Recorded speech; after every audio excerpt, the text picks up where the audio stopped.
The barista, a girl no older than my daughter, watched as Sarah, arm linked with a stranger, laughed too loud. His hand lingered on her back, just a little too long. I stood frozen, my coffee growing cold in my hand, the clatter of the busy cafe suddenly deafening. Her gaze swept over me, distant.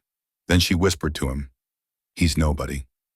Tom Miller sat in the worn armchair, the evening quiet pressing in around him. The lamplight fell on the stack of envelopes scattered across the coffee table, a collection of cream-colored paper in crisp corporate fonts. His gaze snagged on a single statement from Sterling Bank, the summary sheet pulled free. Under recent activity, names like Tiffany and Cole and Le Bernardin stood out in stark black print. He traced the words with a calloused finger, his jaw tight. 42 years old, and he felt a cold knot forming in the pit of his gut. A sickening twist. Tiffany and Cole, he muttered, the name feeling foreign and expensive on his tongue. Le Bernardin. A seafood place, Michelin stars, somewhere in New York City. He'd seen a piece about it once, on a cooking show. He'd never been within 1,000 miles of a place like that. A cheap bottle of domestic beer sat on the coaster beside his hand. He took a long swallow, the bitterness doing little to cut through the rising acid in his stomach. He was a schmuck, a damn fool. He worked the same construction job for 20 years, building other people's dreams, while his own seemed to be unraveling right here on his living room table. He was the last one to know. Sarah had been coming home late for months now. Always the same half-baked excuses. Client dinner, project deadline. Traffic was a nightmare. He'd accepted them mostly. Sarah worked as an account manager for some digital marketing firm, a world he only dimly understood, full of buzzwords and late nights. He'd trusted her, 15 years of marriage, 2 kids grown and gone, a house in the suburbs.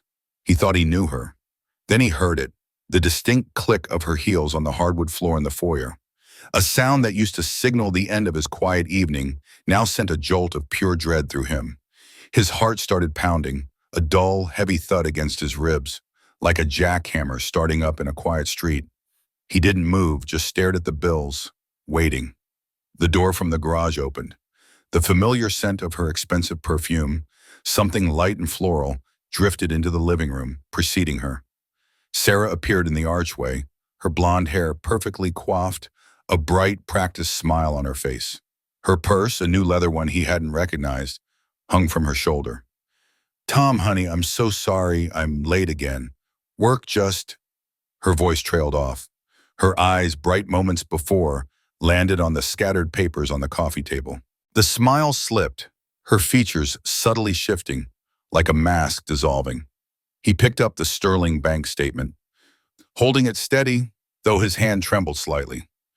"Care to explain this, Sarah?" His voice was flatter than he intended, rough around the edges. She blinked, feigning confusion. "Explain what, darling?" A short, forced laugh escaped her lips. "Is this a joke? Are you playing some kind of prank?" She moved toward him, her brow furrowed with an exaggerated concern. "Oh, the credit card company must have made a mistake. You know how they are. Always sending duplicate statements, wrong charges." She leaned in, a soft hand reaching for his cheek, attempting to kiss him. He turned his head away, his jaw clenching. The scent of her perfume now felt cloying, a suffocating sweetness. "Sarah," he said, the flatness leaving his voice, replaced by a quiet intensity.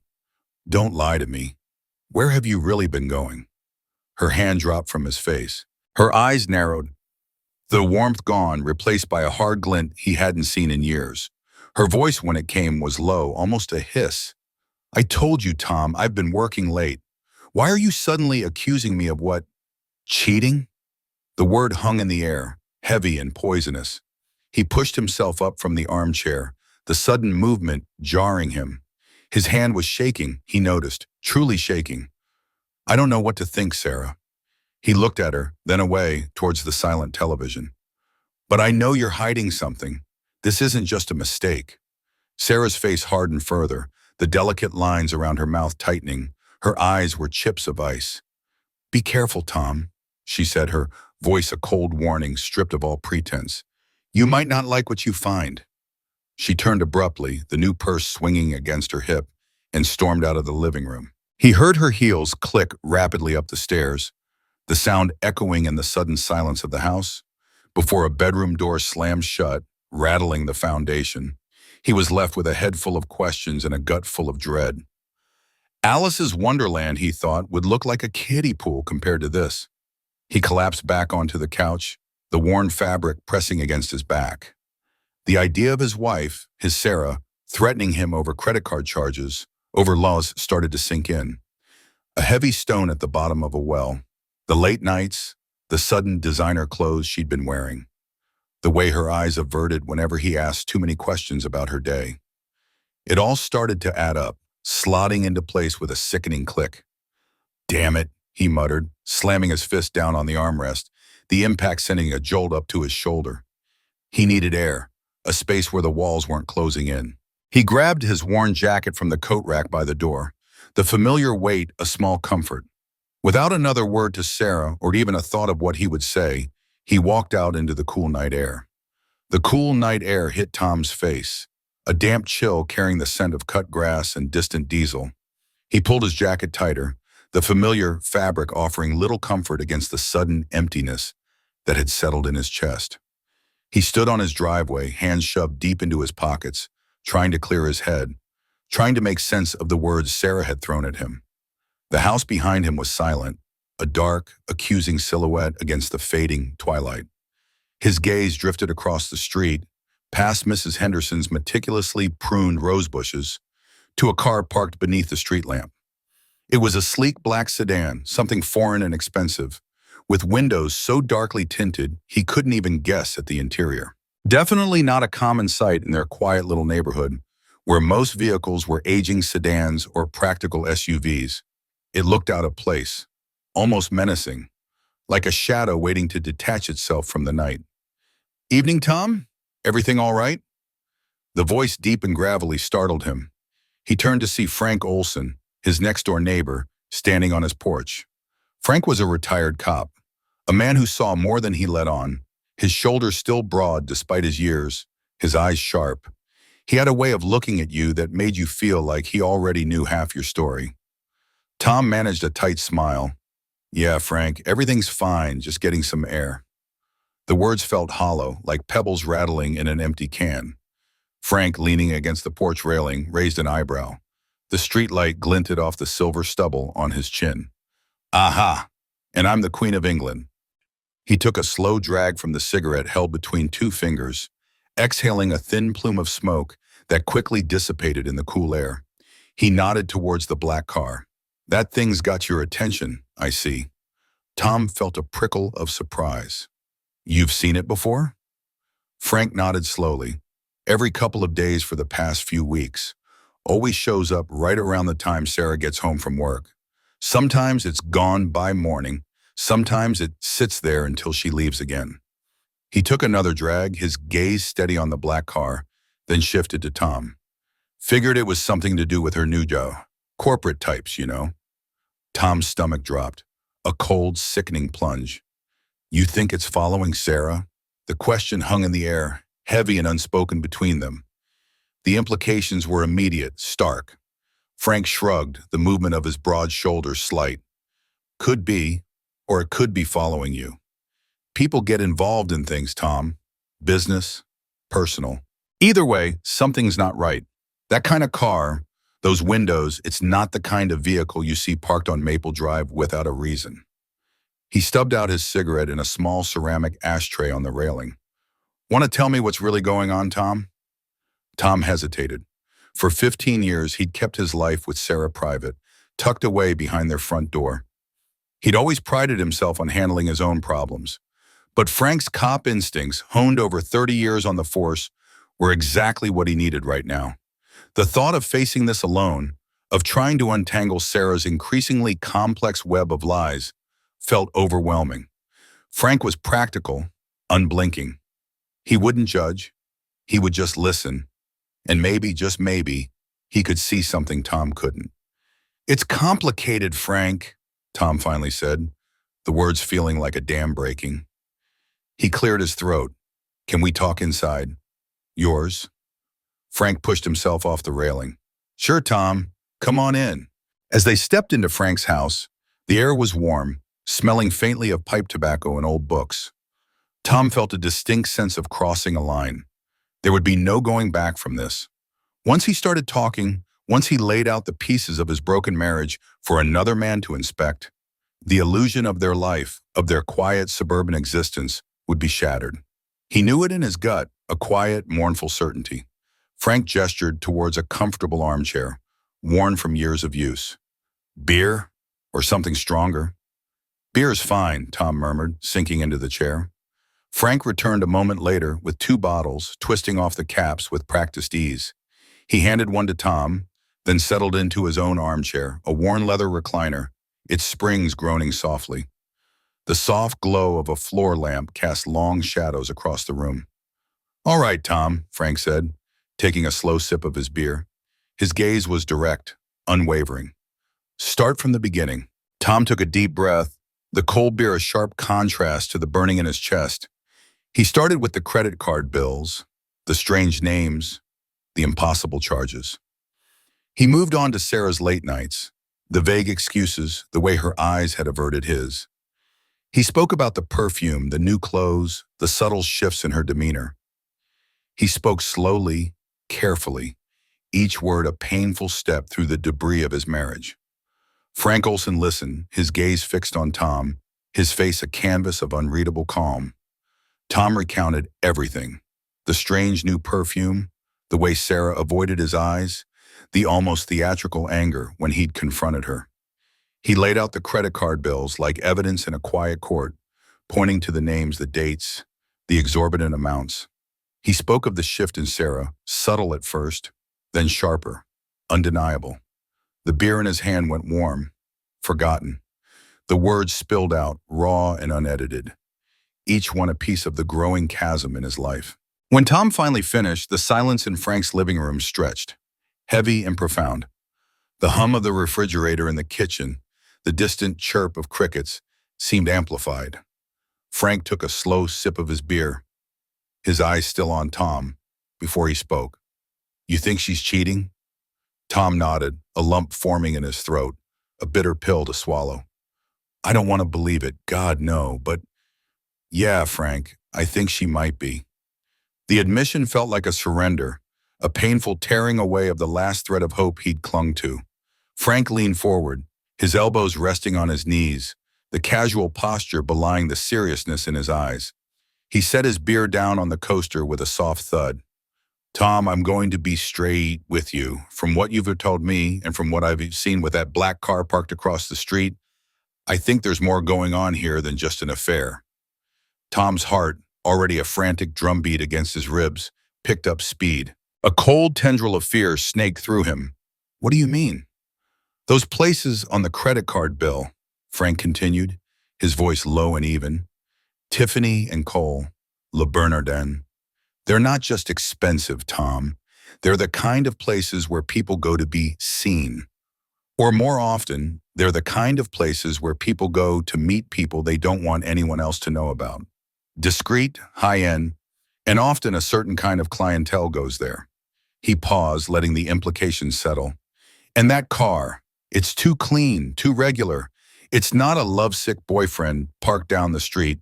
It's too professional." Tom felt like he'd been punched in the gut, the wind knocked out of him. The air seemed to thin, making it hard to breathe. You think Sarah's mixed up in something illegal?" The words felt foreign, obscene, coming out of his mouth in the same sentence as his wife's name. Frank shrugged, a slight movement of his broad shoulders. "I'm not saying anything for sure, Tom, not yet.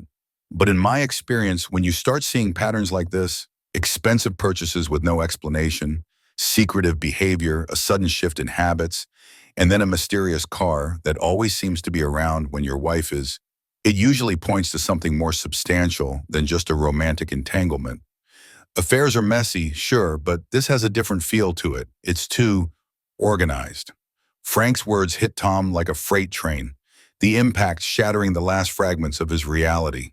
Sarah, his Sarah, involved in something illegal.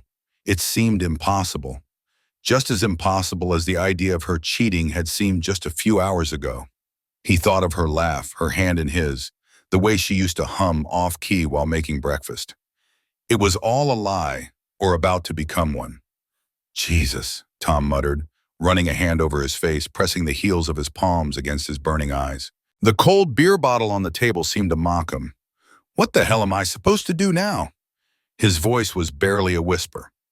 Frank leaned back in his recliner, settling in, thoughtful.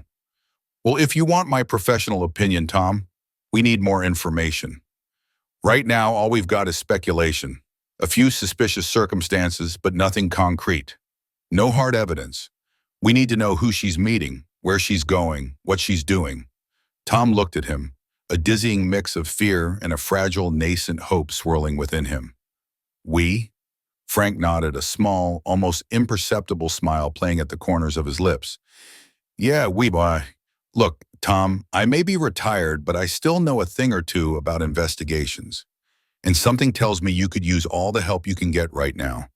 This isn't just a husband following his wife anymore. This has implications.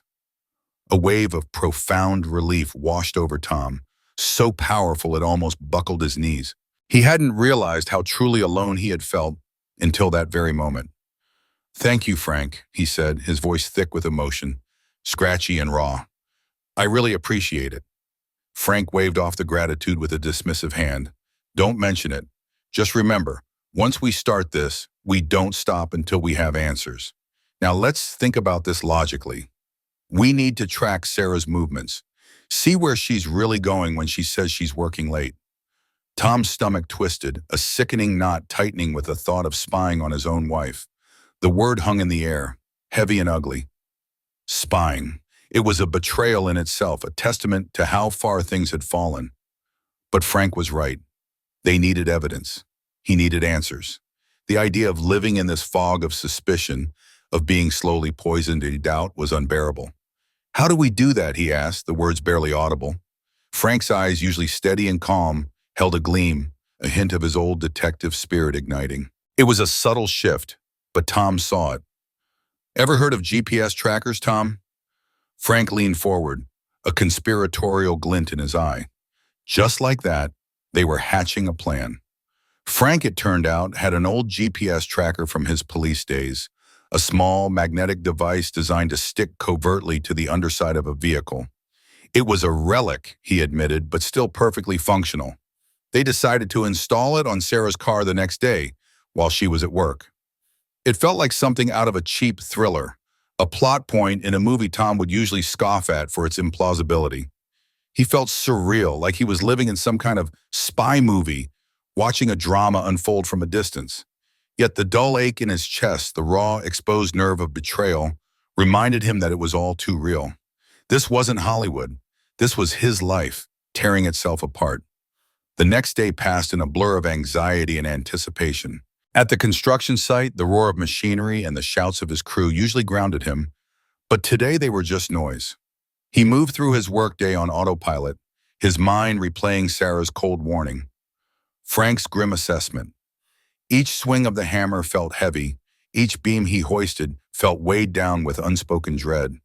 He kept glancing at his watch, counting the hours until he could get home, until the plan could begin.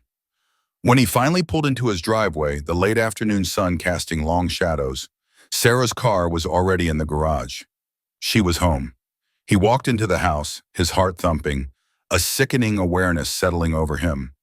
Sarah was bustling around the kitchen, clattering pots and pans, the scent of something vaguely Italian wafting through the air. She was humming, a tuneless, cheerful sound, as if everything was normal, as if the night before had never happened. "Hey, honey, how was your day?" she called out, her voice syrupy sweet, the kind of voice she used when she wanted something, or when she was trying to smooth things over. It grated on his nerves. Tom forced a smile, the muscles in his face aching with the effort.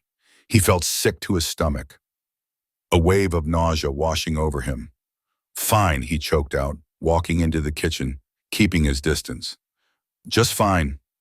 He kept his eyes averted, focusing on the spotless countertop, the perfectly arranged fruit bowl. Sarah gave him a strange look, a quick flicker of her eyes that he caught in his peripheral vision, but she didn't push it. She went back to stirring a pot on the stove, the clatter of her spoon against ceramic the only sound. They ate dinner in near silence, the tension thick enough to cut with a knife. Each bite felt like sawdust in Tom's mouth. He imagined Sarah could feel it too, a silent battle of wills playing out across the dinner table. As soon as the last of the dishes were cleared, Sarah announced she was going to bed early. "Long day," she murmured, avoiding his gaze, heading upstairs with her new purse slung over her shoulder. Tom waited, listening to the familiar sounds, the creak of the floorboards above, the rush of water as the shower turned on. He gave it a few more minutes, then slipped out the back door, moving through the gathering dusk, across the lawn to Frank's house. Frank was waiting, flashlight in hand.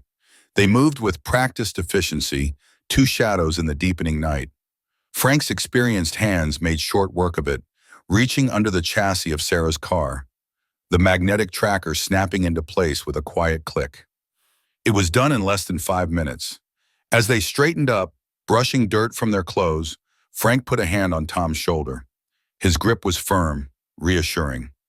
"Remember, Tom," he said, his voice low, "no matter what we find out, you didn't cause this. Whatever Sarah's involved in, it's on her, not you." Tom nodded, not trusting himself to speak. The words were a lifeline in the swirling chaos of his mind. He walked home, the quiet house feeling colder, larger than before.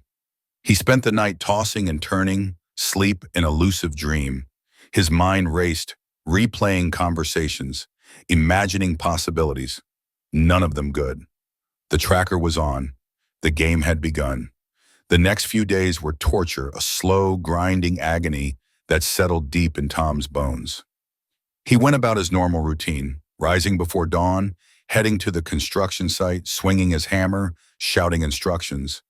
But every minute was an act, a performance of normalcy. All the while, a part of his mind was constantly tuned to the silence, knowing Frank was quietly monitoring Sarah's movements, each ping of the GPS tracker logging another hidden truth. Every time his phone buzzed in his pocket, he jumped, his heart lurching, thinking it might be Frank with news, good or bad. Mostly it was just work emails or a notification from a news app. The anticipation was a constant hum beneath his skin, making him restless, making sleep a fleeting escape. He barely spoke to Sarah, offering only monosyllabic answers, and she, in turn, seemed to retreat further into her own carefully constructed facade. The tension in their house was a palpable thing, a growing pressure. It wasn't until Friday evening, after a particularly draining day, that he got the text he'd been dreading and anticipating in equal measure. His phone vibrated, a sharp, insistent buzz in his palm. He looked down. "Got something. Come over ASAP." The words were stark, devoid of emotion, yet they sent a jolt through him, an electric current of fear and desperate hope. His heart pounded against his ribs, a frantic drum. He was in the kitchen, pretending to read the newspaper, while Sarah was upstairs, getting ready for what she called a late night with clients. He folded the paper carefully, trying to keep his hands steady. "Hey, Sarah," he called up the stairs, trying to keep his voice even. "Frank just texted. Sounds like he's got a problem with his plumbing. Asked if I could swing by and give him a hand." It was a flimsy excuse, but the best he could manage on short notice. He heard her footsteps pause on the landing. "Oh? Everything all right?" Her voice sounded distant, uninterested. "Probably just a leaky faucet," he lied, forcing a casual shrug. "Be back in a bit." He practically ran to next door, the cool evening air doing little to calm the frantic thrumming in his chest. Frank's front door was ajar, a sliver of warm light spilling onto the porch. He pushed it open and stepped inside. Frank was waiting in his living room, exactly where Tom had left him days before. Only this time, his laptop was open on the coffee table, a glowing rectangle in the dim light. The room smelled faintly of coffee and stale pipe smoke. "Take a look at this," Frank said without preamble, his voice low and serious. He gestured to the laptop screen, turning it slightly towards Tom. Tom leaned in, his breath catching in his throat. The screen displayed a map, a series of colored lines tracing routes across their suburban landscape, a digital representation of Sarah's movements over the past few days. At first glance, everything looked normal. A cluster of lines around her office downtown, a few shorter excursions to the grocery store, back to their house, the mundane rhythm of a suburban life. But then Tom noticed something else, a recurring location that stood out, a dot that appeared with increasing frequency. It was somewhere on the outskirts of town, in an area he wasn't familiar with, a neighborhood of industrial parks and discreet businesses. The location wasn't near any of Sarah's known clients. "What's that?" Tom asked, his voice rough, pointing a trembling finger at the unfamiliar address on the map. The lines seemed to converge there, a silent accusation. Frank's face was grim, his eyes fixed on the screen. He took a slow breath. "That, my friend, is the Velvet Lounge." Tom felt a chill, a shiver running down his spine despite the warmth of the room. The name sounded opulent, sinister almost. "The Velvet Lounge? What is that?" "It's an exclusive club," Frank explained, leaning back, his eyes still fixed on the screen. "Very high-end, private memberships. Not the kind of place you just walk into for a drink, or for a client dinner, for that matter." He paused, then added, his voice dropping slightly, "It's owned by a guy named Wayne Jorgensen." The name didn't ring any bells for Tom. Wayne Jorgensen. He tasted it, unfamiliar and unsettling. Another piece of the puzzle dropped into his lap, heavy and cold. As the quiet hum of Frank's laptop filled the room, Tom knew he was now fully entangled in a web far more intricate than he could have ever imagined. This was more than just a wife coming home late.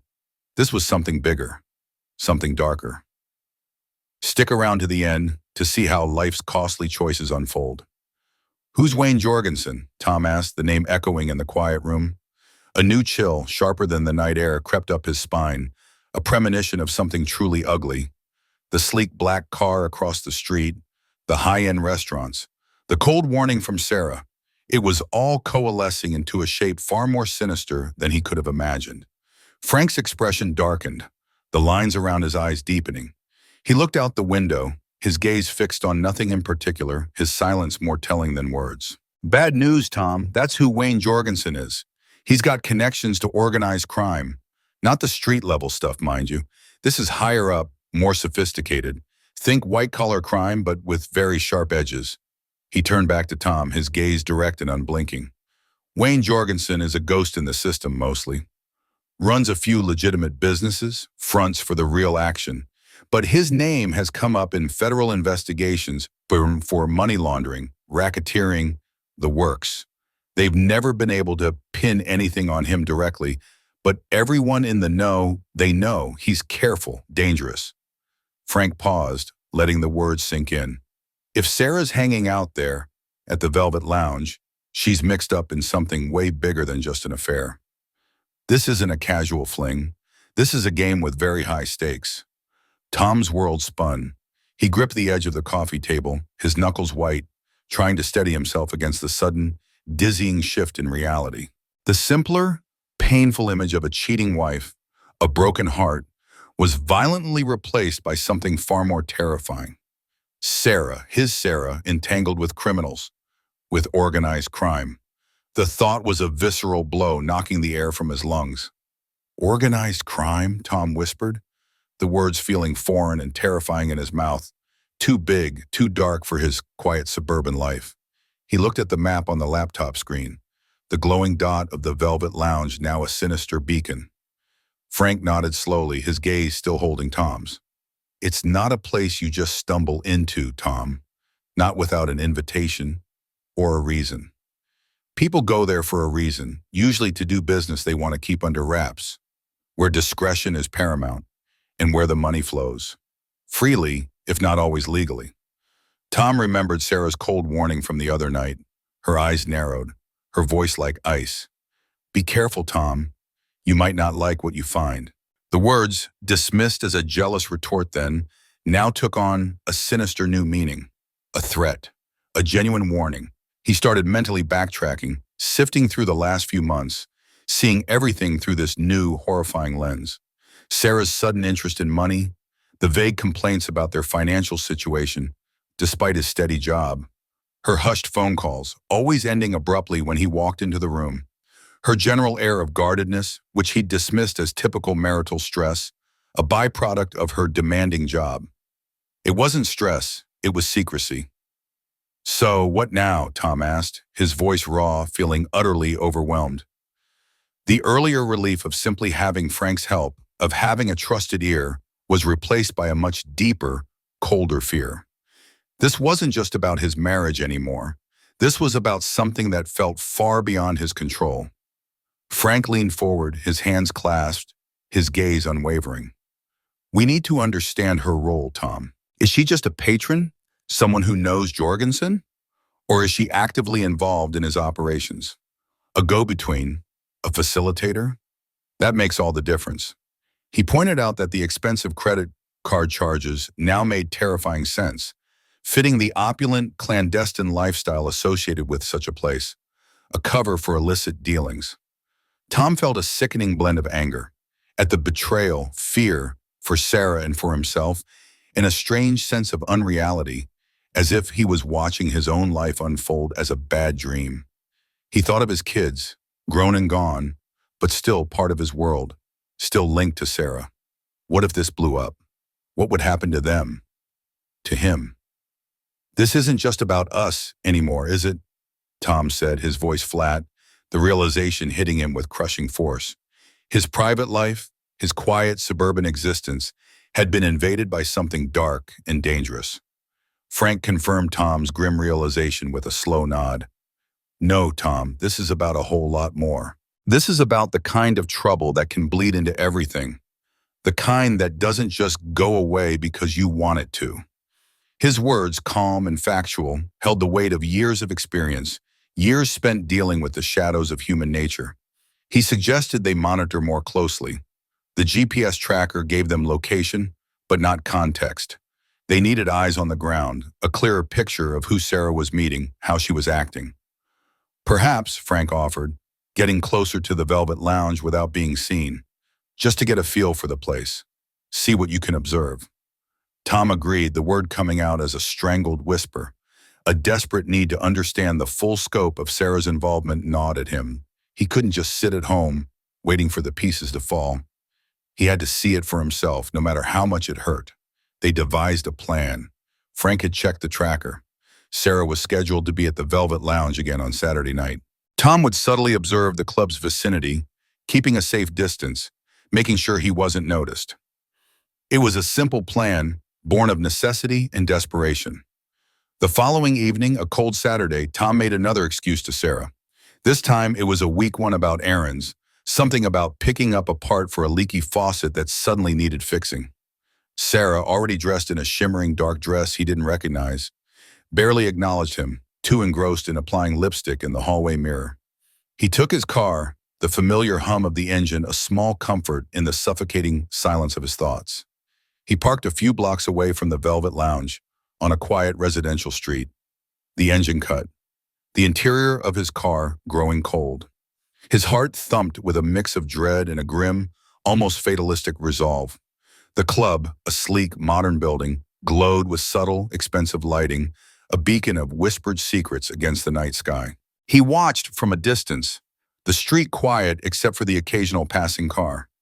Then the flow of traffic shifted. Expensive cars, black and polished, some with tinted windows reminiscent of the one that had sat outside his house, began to pull up to the Velvet Lounge.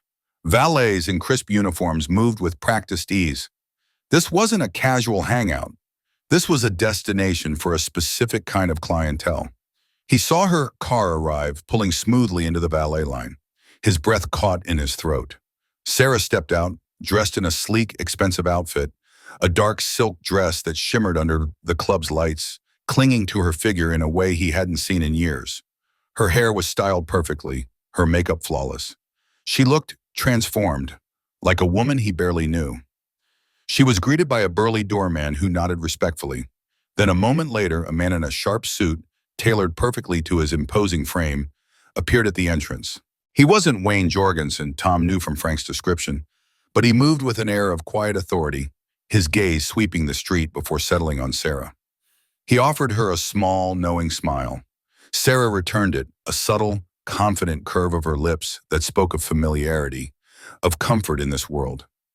They exchanged a few quiet words, then the man placed a hand lightly on her back, guiding her inside. The sight was a punch to Tom's gut, a blow that left him winded. It confirmed everything. She wasn't just hanging out. She was known. She was connected. She was involved. The image of her, so elegant and at ease in this shadowy world, so utterly unlike the woman he thought he knew, burned itself into his memory.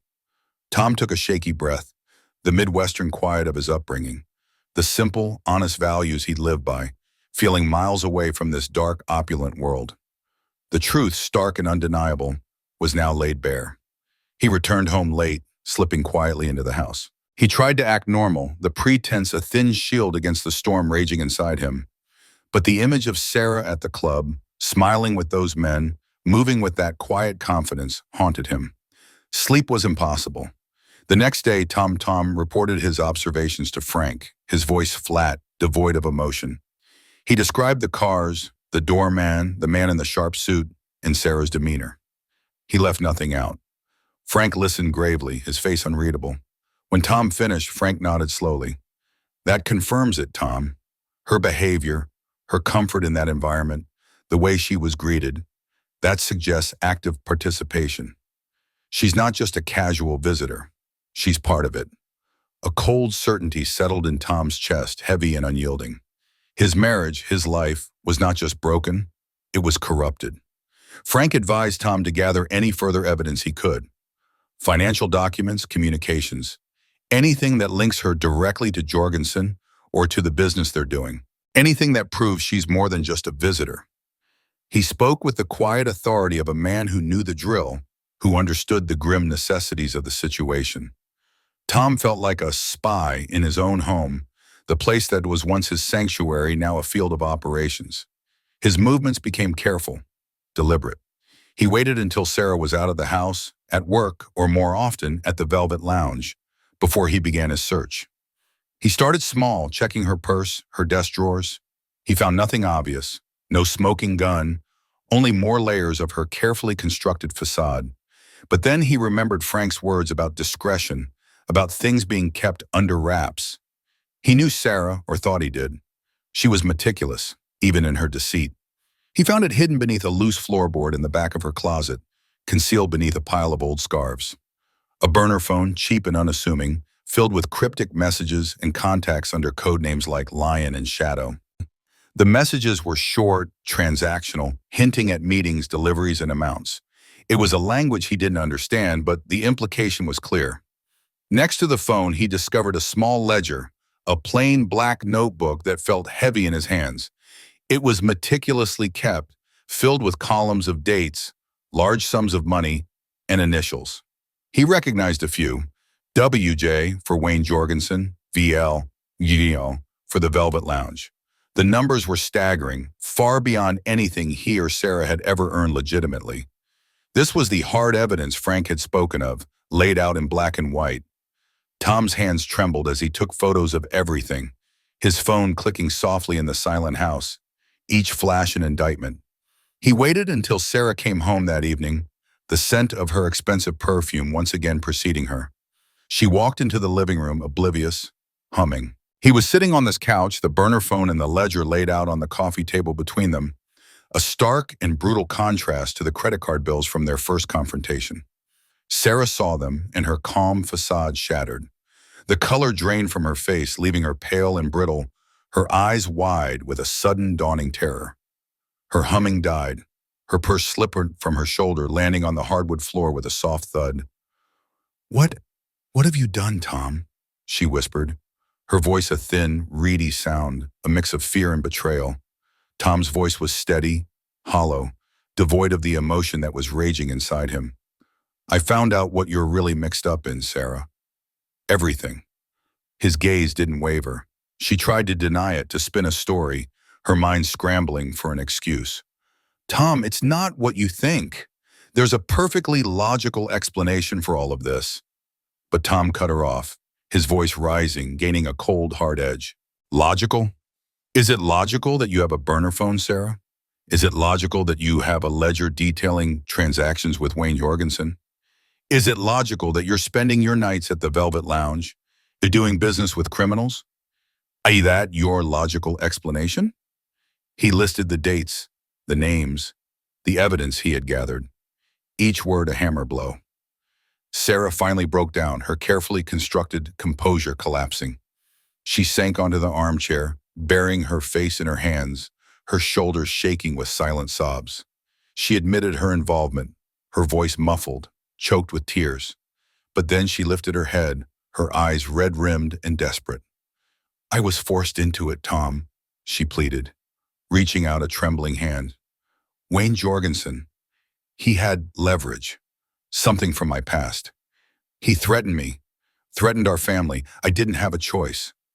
Tom felt a profound sadness, a deep, aching wound opening in his chest. The last vestiges of his illusions about their life together crumbled, turning to dust. Her confession, even with its desperate plea of coercion, changed nothing. The trust was gone, the foundation destroyed. He stood up, looking down at her, the burner phone and ledger silent witnesses on the table. "I've spoken to Frank," he said, his voice flat. "We have enough information, enough to go to the authorities." Sarah's head snapped up, her eyes wide with a new raw terror. "No, Tom, you can't. You don't understand the kind of man Jorgensen is. If you go to the police, if this gets out, he'll come after us. After you. After our kids. He'll destroy everything." She rose from the chair, stumbling towards him, her hands clasped in a desperate plea. "Please, Tom, think about what you're doing. This isn't just about us anymore. It's about our safety." Tom stood at a crossroads, the weight of their shattered life, the looming threat of Wayne Jorgensen, and the crushing moral consequences pressing down on him. The quiet Midwestern life he'd known, the simple certainties, had been shattered. The price of Sarah's secrets was far higher than he ever imagined. It was not just their marriage that was on the line, but their very lives, tangled in a web of deceit and danger that stretched far beyond their quiet suburban home. He looked at her, truly looked at the stranger before him, and felt utterly lost. The silence in the living room stretched, broken only by the hum of the refrigerator. Tom sat on the worn armchair, the weight of everything pressing down on him. Sarah's confession, her desperate pleas, the cold certainty of Frank's words. It had all coalesced into a harsh, undeniable truth. His marriage, once the bedrock of his life, was a ruin. The woman he loved, the mother of his children, was entangled in something far darker, far more dangerous than he could have ever conceived. He hadn't made a decision that night, not truly. He just sat there listening to Sarah's sobs, watching the fear in her eyes, feeling the profound sadness of what was lost. The choice was stark: protect her and potentially expose himself and his family to the shadowy threats of Wayne Jorgensen, or turn her over to the authorities and face the complete demolition of their life, knowing the danger would still linger. There was no easy path, no clear answer, only consequences, long and hard, stretching out into an uncertain future. He was just a man from a quiet town, caught in a storm of someone else's making.